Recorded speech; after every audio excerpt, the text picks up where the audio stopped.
అన్న దయచేసి ఈ వీడియో అందరు చూడండి అన్న.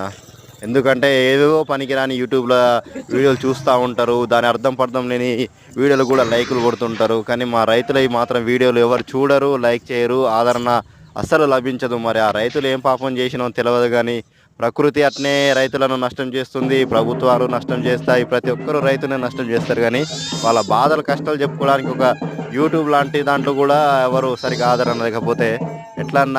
అందరికీ అన్నం కావాలి, అందరు తినడానికి అన్నం కావాలి, ప్రతి ఒక్కటి కావాలి. కానీ రైతుల బాధలు, రైతుల కష్టాల గురించి వాళ్ళు చేసే వీడియోలు మాత్రం ఎవరికి అవసరం లేదన్న. ఎందుకన్నా అంత ఏం పాపం చేసిర్రు రైతులు?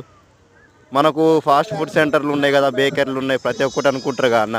ప్రతి ఒక్క ముడి పదార్థం అన్నీ మన రైతులు పండించిన పంట ద్వారానే కానీ వచ్చేటి. అక్కడ ఏమైనా మిషన్లో కంప్యూటర్లో డౌన్లోడ్ చేసేది కాదు కదా. దయచేసి రైతులకు కూడా, రైతుల వీడియోలకు కూడా, రైతులను కూడా కొంచెం ఆదరించండి అన్న. ఈ వీడియో అందరికి షేర్ చేసి కొంచెం మా బాధలు కూడా చూపెట్టండి అన్న. ఇవన్న